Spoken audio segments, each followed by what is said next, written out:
Pemirsa, meski memicu penolakan, namun Pemprov Jakarta tetap akan merelokasi pedagang pasar hewan Barito. Relokasi dilakukan karena Pemprov akan menggabungkan 3 taman, yakni Taman Langsat, Taman Barito, dan Taman Leser.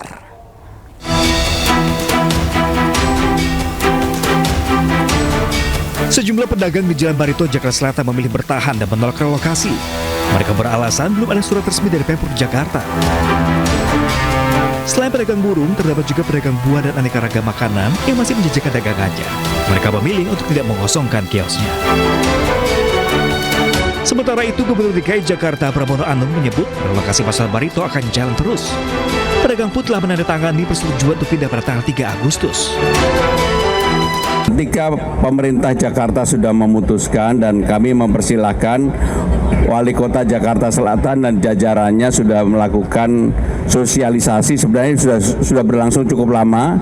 Tanggal 3 ini adalah batas terakhir dan kami akan dalam waktu dekat menyelenggarakan groundbreaking, sehingga dengan demikian hal yang berkaitan dengan pasar burung di Pasar Barito itu saya sudah meminta kepada jajaran pemerintah daerah Jakarta Selatan untuk menyelesaikan, dan saya yakin akan selesai.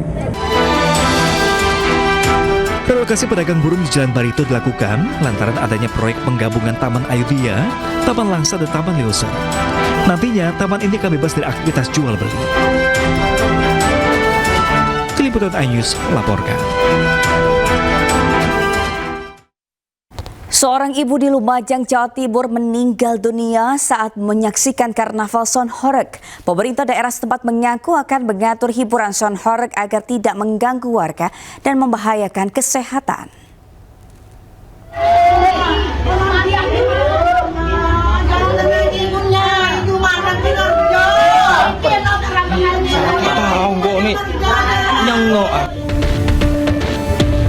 Keluarga dan kerabat histeris saat mendatangi rumah duka Anik Mutmainah, perempuan berusia 38 tahun yang meninggal dunia akibat mendengar Sonhoreg di Lumajang, Jawa Timur.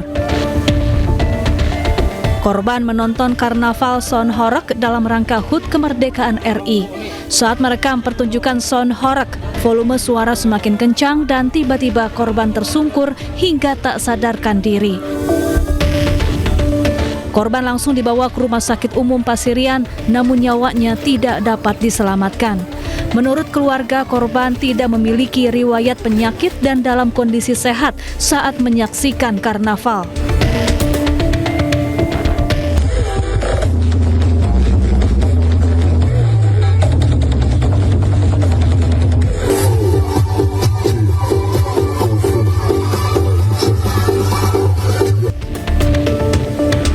Wakil Gubernur Jawa Timur Emil Dardak menyebut penertiban Sonhoreg akan dilakukan secara tegas, namun tetap mengedepankan keseimbangan antara hiburan dan ketertiban umum. Di antaranya mengatur batasan desibel suara, dimensi kendaraan, hingga rute dan jam operasional di zona-zona tertentu. Bahwa batasan desibel yang berlaku dalam berbagai peraturan tidak boleh dilanggar. Yang kedua, ada pengaturan tentang dimensi kendaraan dan bagaimana itu harus mengikuti standar keamanan. Yang ketiga, tentunya juga berkaitan dengan hal-hal kegiatan-kegiatan lainnya, ya, misalnya ada larian atau apa itu bagaimana itu diatur. Yang keempat adalah rute dan jamnya. Pemirsa, isu maraknya prostitusi di Ibu Kota Nusantara atau IKN kembali mencuat. Laporan pun sudah masuk ke Barreskrim Polri dan sedang dalam penyelidikan.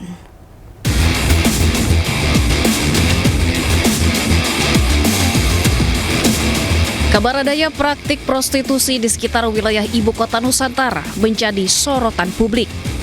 Jaringan Nasional Anti Perdagangan Orang atau Jarnas menemukan banyaknya pelaku prostitusi yang melayani ASN dan pekerja proyek. Pernyataan ini disampaikan dalam acara diskusi publik Hari Anti Tindak Pidana Perdagangan Orang (TPPO) di kantor LPSK. Faktor ekonomi menjadi salah satu penyebab maraknya prostitusi di IKN. bahwa adanya lokalisasi yang terjadi di IKN, walaupun tentunya itu bukan hal yang mencengangkan karena memang sudah biasa di mana ada proyek besar yang terjadi pasti ada lokalisasi yang bermunculan di daerah tersebut. Bahkan di Papua pun juga ada yang melayani para penambang. Nah, ini harus menjadi perhatian khusus dan sudah langsung saya kirim ke Bapak Kabar Reskrim untuk bisa ditindaklanjuti. Sebelumnya, kabar praktik prostitusi di IKN sempat membuat kaget Menteri Koordinator Bidang Pemberdayaan Masyarakat, Muhaimin Iskandar. Ia pun menyatakan akan memeriksa kebenaran kabar itu.